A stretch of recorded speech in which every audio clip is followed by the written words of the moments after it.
Hey guys, Mr. Popick here. I hope all is well. I hope you're staying safe in the midst of this craziness still.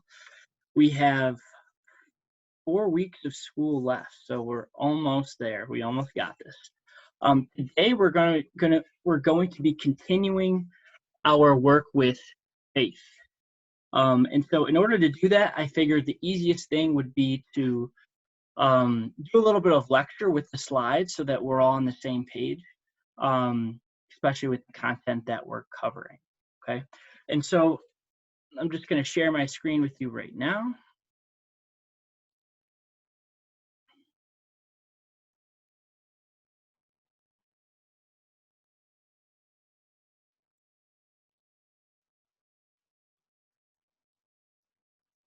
Right. So the unit that we have been in is Unit 4. This is our last unit of the year, and it's the Paschal Mystery in the Daily Life.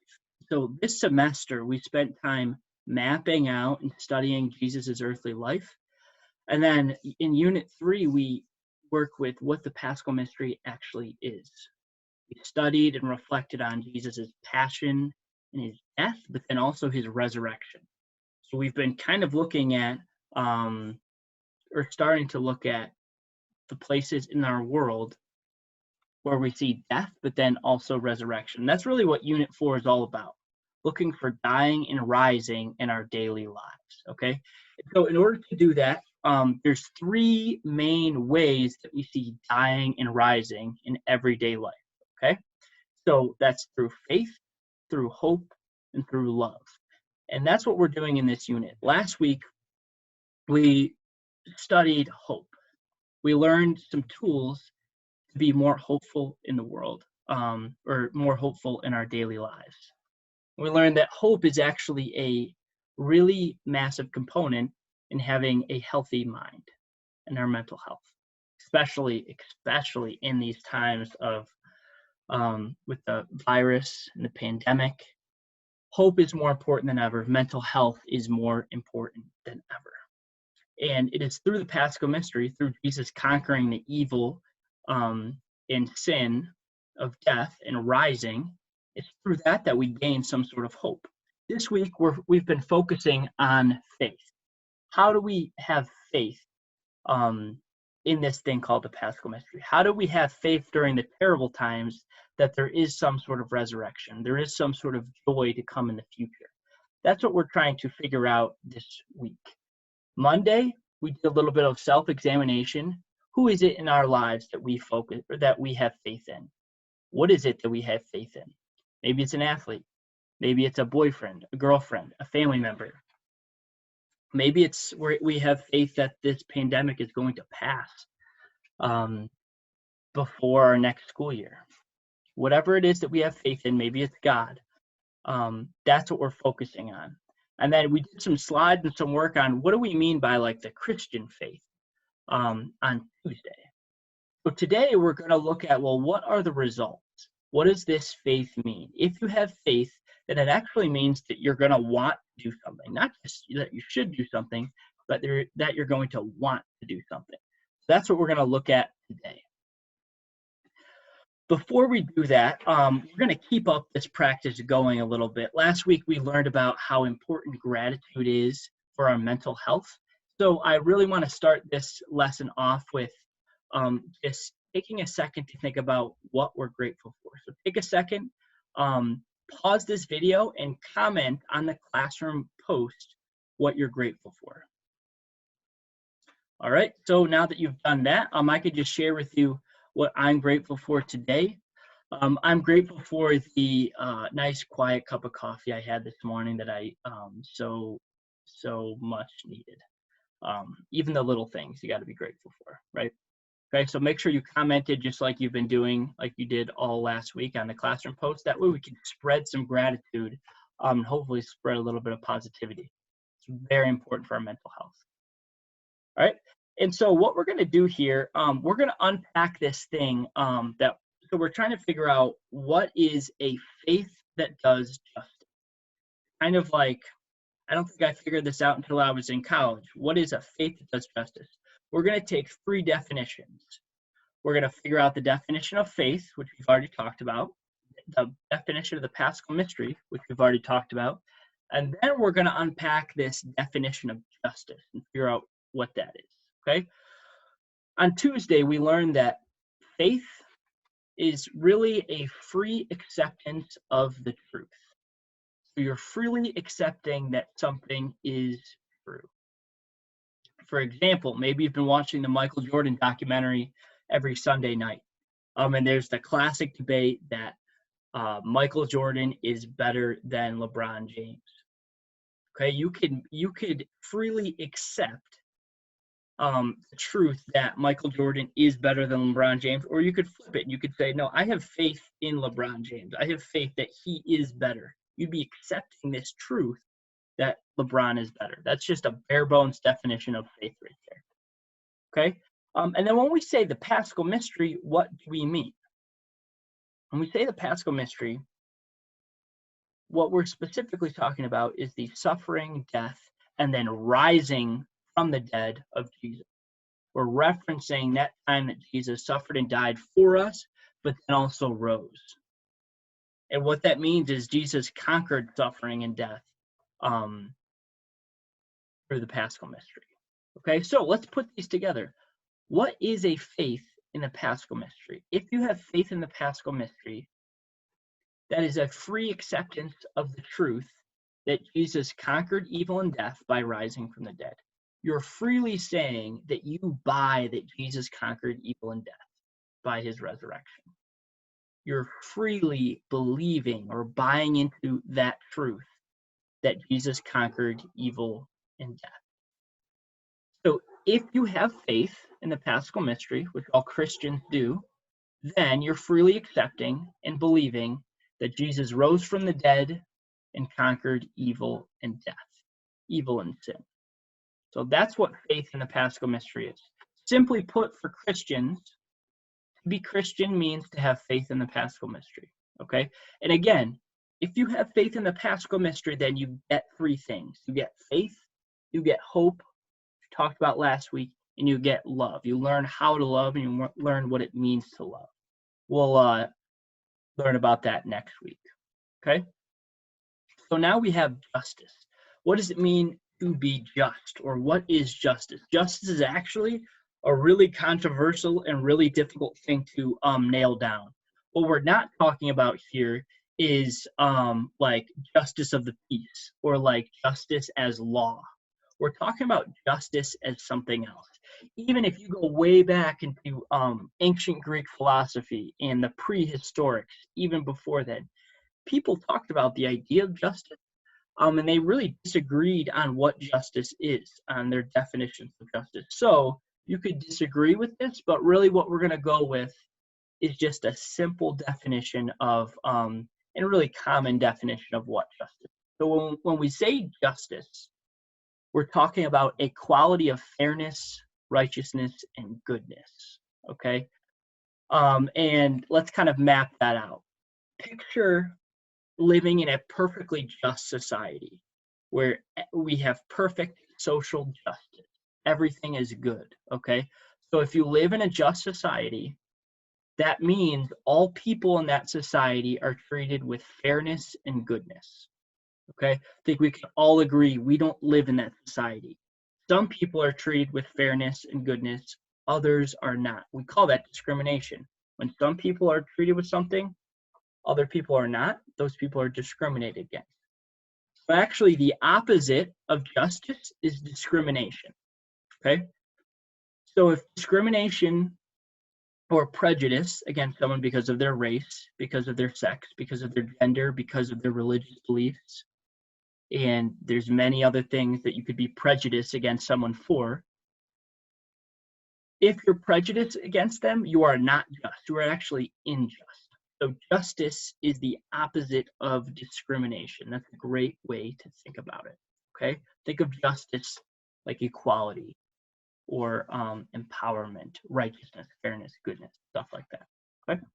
So that's our definition of justice. So we've mapped out what a Catholic faith is, or a Christian faith. A Christian faith is accepting the truth that Jesus rose from the dead and conquered death and evil. That's the Catholic faith. But because of that Catholic faith, you have justice, or you stand for other people. Okay, so let's map this out. Because of your free acceptance of truth, faith, you're compelled to work for fairness and goodness in the world, justice. Okay, so notice you can have faith in everything. Let's go back to the LeBron James example. Let's say LeBron James is your favorite basketball player. You have faith in his basketball ability. Maybe he's your favorite person overall. You have faith in his ability on the court, but also his ability off the court. Take the I Promise School, for example. That's an example of LeBron James standing and working for fairness and goodness of other people. He's trying to help people live better lives. So if you have faith in LeBron James, then that's going to make you want to be a better basketball player, but then also work for fairness and goodness off the court as well, just like he's doing with the I Promise School. Okay, so that's an example. You can have faith in anything. That's going to make you want to do a good thing because you have faith. Okay, but let's link it to Christianity now. What does faith mean for Christians? Remember, because you have faith in the Paschal mystery, Jesus conquered death and evil by rising, you're compelled to work for fairness and goodness in the world.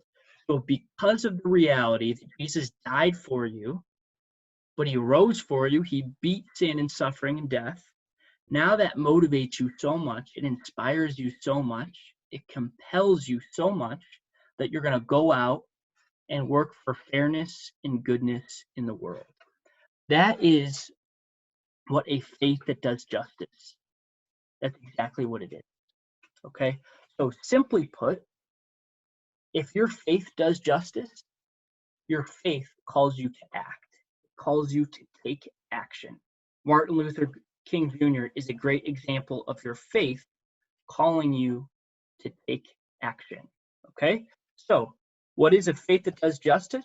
We've actually gotten somewhere. A faith that does justice, or if your faith does justice, your faith motivates you to stand up for others. This is the most important slide of this lecture right here. What is a faith that does justice? A faith that motivates you to stand up for others. Okay? Now we're going to look at an example of a faith that does justice. An example of someone's faith or someone having faith that compelling them to stand up for others. Okay? And so that example is this guy named Oscar Romero. He's a saint now. He was canonized a saint a couple of years ago. His name is Oscar Romero, okay? Some of you guys might remember I had the chance to go down and visit El Salvador, go down to a trip. It's in Central America at the end of January. So I was gone about a week. You had to deal with the subs. It was a whole thing, you might remember. And so I took this picture, and at the house that he used to live in, they have a couple murals on the wall. This is one of them. Mr. Bedell called it the Popeye Oscar Romero. And that's because he's the symbol of strength and power and freedom for the people of El Salvador. Think of Oscar Romero as the what Martin Luther King Jr. is for the people of America. Oscar Romero is for the people of El Salvador. He's a symbol of liberation. Okay, this is a great quote. He's a very faithful man, but he's also a man of great action. He says, "We are workers, not master builders, ministers, not messiahs. We are prophets of a future, not our own." Okay, and so what he's saying there is, listen, God is in charge. We can't control what's going to happen in the future. But because of our faith that God is in charge, we need to seek justice. We need to act in order to protect the people around us, to protect the marginalized in our society. So he's a great example of what a faith that does justice look like. So we're going to actually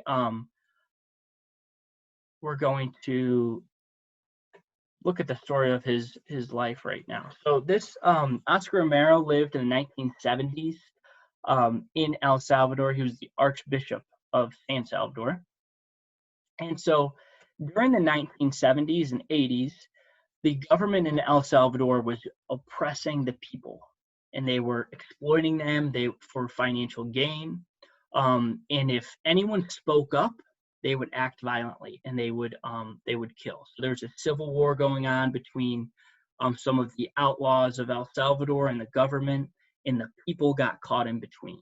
Okay, so Oscar Romero stood up as an advocate and preached about the fair treatment of farmers, and just the fair treatment of people. He really spoke a lot about the human dignity of the people of El Salvador. He said, no matter who you are, whether you're rich or poor, male or female, doesn't matter what religion you are, doesn't matter if you're a politician or if you're a bishop or if you're a lay person. He said, each one of you must be a microphone for God, meaning each one of us is called to carry God's message and to shout out God's message, which is a message of justice. Okay, so we're going to watch this 4-minute video on Oscar Romero, maps out his life, and it's a really, really profound example of how Oscar Romero impacted the lives of the people in El.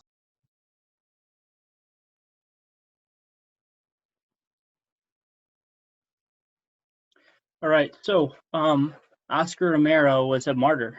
He died and he gave his life because he stood up for the people who were in need, for the people who didn't have a voice. And he was famously quoted for saying that he was a voice for the voiceless. And so he's an incredible example, really, to us of what it means to live out the Paschal Mystery. He's the perfect example of the Paschal Mystery in everyday life. He had that quote in there, and he said, I may die, but I'll live on, but I'll rise in the people of El Salvador. That's the Paschal Mystery right there, death and resurrection. I may die, but the people will live on. God's message, Jesus' message, will live on, okay? But so he's also the perfect example of a faith that does justice. I mentioned before that I was able to actually go to El Salvador and do a little bit of traveling and visit a number of different places in the country.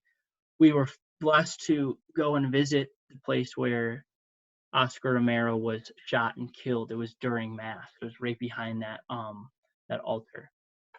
And it's a very profound sight. The chapel there is beautiful. I'm not sure how it looked then, but it's really, really well preserved, and it was really, really powerful experience. Okay. And I'm not sure how you've been doing this, if you've been taking notes, if you've been going back to the questions on the Google Classroom page, or if you're going to do that after the video, it's up to you. But here's the first reflection question of the day, the first of two. How did St. Oscar Romero's faith compel him to stand for justice? How did his faith motivate him to stand for justice? You could pause the video now and answer this question, or you could wait and do it all at once after. Okay. While I was in El Salvador, most of our time was spent in a place called Chiltepán, El Salvador. This is a picture of, we stayed right on the coast there. Chiltepán is up in the it's up in the mountains, and so this is kind of down the mountains on the coast. El Salvador is actually known for, and I didn't know this, they're known for their surfing. It's one of like the top 10 places to surf in the world. A lot of people come there to surf. There was a lot of surfers here every morning. It was really, really cool, but also just a breathtaking, beautiful country. When we went to El Salvador, I'm just going to share a couple pictures from the trip. When we went to El Salvador, really our goal was not to go in and like a traditional mission trip, to just go in and build something, paint a chapel, something like that, because the people there, they're more than capable. They do a fantastic job. They didn't need us to do that. We were there more to meet the people of El Salvador and learn about the country. And so it was just a really, really great opportunity. You could see one of the schools that we visited. I went with St. Dominic's Church in Shaker. That's who I went on the trip with, in Cleveland. And St. Dominic's is partnered with the school, Santo Domingo. This is their school. It's one of the better schools in El Salvador. We got a chance to go in, visit the classrooms, meet some of the kids. It's elementary school, but also high school. And so the kids were really, really awesome there. And you could see, because St. Dominic's and Shaker does a lot of work, you'll see like little symbols like Cavs symbols and Browns and Indians all over the place. They love Clevelanders over there. It's a really, really cool school. We also did a field day with did a soccer field day. So we rented out a nearby field, and we took the freshman and sophomore for a field day. So this was my team. We went undefeated. We had a really, really good squad. I don't know a lick of Spanish. I can't speak anything. And so we had to organize our team and figure out like who was going to play what position. But we were able to do that without they didn't know really any Spanish or English. I didn't know any Spanish, but we figured it out, and we were really, really good. So that speaks to the power of the beautiful game that is soccer. Okay. We also got to go to another school, and this school actually did not get visited very often. And the reason being was they were one of the poorer schools that we in the area, and they were farther out in the mountains. So it was a much more rural school than Santo Domingo, which is right there in the town. And so they almost never got visitors. No one ever was able to go out of their way in order to visit them. So they were really excited to have us there. It's an elementary school. Everybody was there to greet us. So we were just really blessed, and they were so hospitable. Really, really awesome. We did some dancing under the tent with the kids. We played some soccer. We had a piñata, and we just had an absolute blast. This is a picture of one of the classrooms there, one of the elementary school classrooms. And it's not the poorest of the poor in El Salvador, but it is one of the poorest schools. You can see they have no air conditioning, and the fans, they said, barely work. And this ceiling, you can't really see in the picture, but their ceilings were kind of falling apart, and it gets really, really hot in these classrooms. We were there in the morning. It was already 95 degrees. So it gets really, really hot. They have almost no technology as well. So I can't imagine teaching there or being a student there. It's really hot. You have no technology. It's just really, really difficult to learn. But these kids and the teachers were absolutely incredible, really happy, really, and just doing some really, really great work. So felt so blessed to meet everybody there and see the awesome school. But this is what I wanted to share with you, and share kind of how my perspective of a faith that does justice, how it changed. I learned about a faith that does justice and what that means in college, but I never really saw the face of it. I never really saw it necessarily in action in daily life, I never really saw it live. And so these are our hosts. They hosted our group to come down to El Salvador. This is Jesus, Herbert, and Aristides. And they act as hosts to any St. Dominic group that comes down to visit El Salvador. They're super awesome guys, really funny. They all have families and kids. They're also all very talented musically. They all have great voices. They all play the guitar and drums. So they played music for us everywhere we went. All of them are very talented professionally as well. They build houses. They're starting a tourism company. And Herbert and Jesus are also English teachers. They have their masters in English from the high school. They went 6 years to the high school. And so on top of all of that they have going on, building houses, tourism, teaching, their number one priority is making sure that their neighbors and the rest of the town are taken care of social service wise. So we actually, they do this a couple times a week. We went out with them each day, and you hop on these trucks and you go up into the mountains and down into the valleys, And we went in, we met with the people. We had a priest with us, Father Marty, who's also from Cleveland, and did some home blessings, met with the people, and then just brought them a bag of food that lasts them for a couple weeks and some toiletries, stuff like that. But really, they were just so grateful to have us there and welcome us in. But these three guys really showed me what it means to have faith, and that faith compel you to do justice. Because it wasn't even an option for them. They didn't do it because they felt guilty. They felt like, oh, well, I need to do this service. I need to check off this box so people think I'm a good person. No, they did it because there's people in need, and that's what their faith compelled them to do. Because of the Paschal Mystery, that's what they needed to do. And it struck me because they were never complaining about it. They were never upset about it. They actually did it like they woke up every morning, and it seemed like that's just like they were ready to go. They had such energy. And so that I kind of wrote down this definition of a faith that does justice after I went there. So this is what I wrote. A faith that does justice is a faith that sees no choice but to stand and work for your neighbor and to do it with pure joy. A faith that does justice is a faith that sees no choice but to stand and work for your neighbor and do it with pure joy. So that's kind of what came out of that trip, of my trip to El Salvador. And I just want to share that with you as an example of this lesson, our last reflection question. I want you to describe what you think a faith that does justice looks like. What does it look like for someone to have faith in the Paschal Mystery, to have some sort of faith and to take action? That faith compels you to take action, motivates you to stand for others. So go ahead, describe what that looks like. I'm going to let you go. This week we're going to finish up on faith, and then we'll move on to how does the Paschal Mystery, show us how to love. That will be our topic next week. Keep up the great work, everybody. I really appreciate it. Make sure that you fill out all questions. There's 5 questions and then 2 reflection questions, 7 total. Make sure you fill those out and you comment your gratitude on the post. Let me know if you have any questions. You guys are killing it. We have 4 weeks left. We got this.